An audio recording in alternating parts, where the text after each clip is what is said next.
Yep. So good morning, everybody. Today I'm going to be talking to you guys about cultural awareness and why it's so important. As an intern here at Volkswagen, along with Kenny, we highly prize cultural awareness because we're such an international company. It's so important.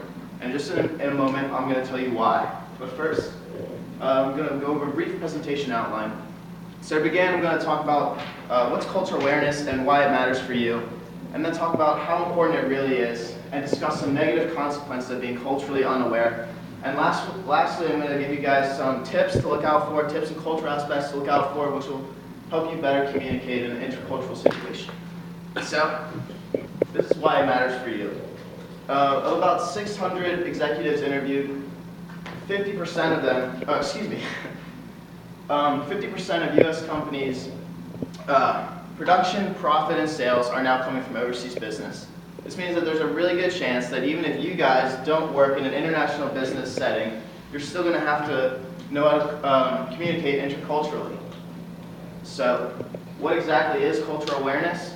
Cultural awareness entails just being conscious of certain cultural similarities and differences among and between different cultures. And a really good illustration of this is the iceberg model, where you have to be aware of certain things on the surface, such as behavior and language, and even greater amount of things beneath the surface, which have even greater importance, such as cultural norms, beliefs, and values. So, why is it so important? Well, learning the cultural norms shows your business partner or your customers you've taken the extra time to fully understand them. And it really makes a great impression and shows them that you understand them, they understand you, and it really helps to create an atmosphere of trustworthiness and comfortability and helps foster long-lasting relationships, which are crucial in business. So, the negative consequence of being culturally unaware, a lot of business deals are lost because of cultural awareness and miscommunication. 64% of around 600 executives said that their plans to move international, their business deals to move international, were hindered because of poor communication, poor intercultural communication. So it's really important that you be culturally aware and know the language and the beliefs so you can make those business deals. Another important negative consequence or something to look out for is bad first impressions. When you don't know how to greet your business partner or your customers, you make really bad first impressions. Just like this, you have to know whether to bow, whether to shake hands or kiss on the cheek like Adrian said in France. So it's really important to know these things to make a good impression on your business partners. And the last negative consequence of this can be seen in damaged reputations. This happened to Bill Gates, and I'll show you exactly what he did. Oh.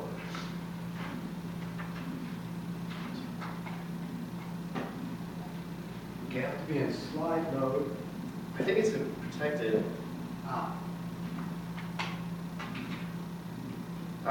Alright, well, I'll just explain to you what he did now.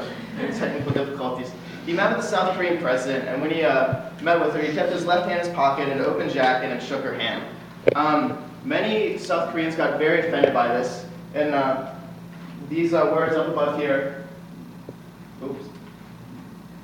were what read in the South Korean newspapers, their headlines, ignorance or just plain disrespect. Made huge national headlines just because of this little hand in a pocket and a handshake. So it's really important to know the norms so you don't get a bad reputation in a country such as Bill Gates. So then what can you do to be more culturally aware? You should know the body language of the culture you're going into. It's just simple research, know the body language. Certain cultures have different guidelines on what's acceptable body language. So do some research, know these. Separation of work and personal life. Some cultures you're going to have to know, I have to talk about your personal life before I can talk about your business.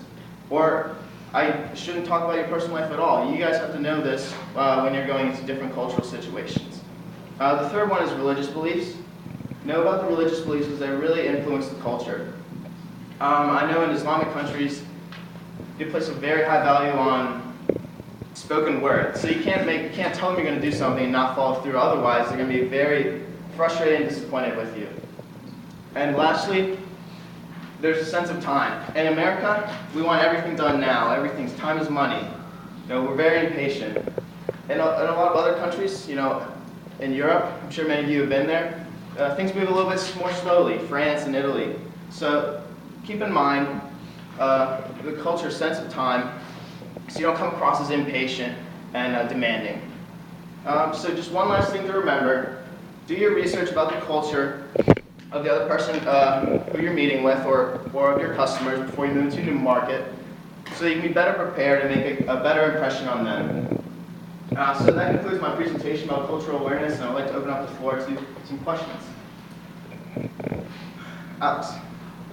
So I can only assume that when you're preparing to meet with the separate culture, that the opposing, or I guess the person you're meeting with, is doing the same thing for you. So I guess the kind of question is which culture wins in the meeting? Like which one do you go for? Because I mean, it always seems like Americans are always trying to adapt to the other culture as opposed to the other way. Right. I think a really good rule of thumb would be if you're traveling there, adapt their values. You know, I think there's a saying, when in Rome, do like the Romans. So when you go there, do like them, or if they come to America, you know, be conscious of these things, but know that they're probably going to adapt to you. Morgan.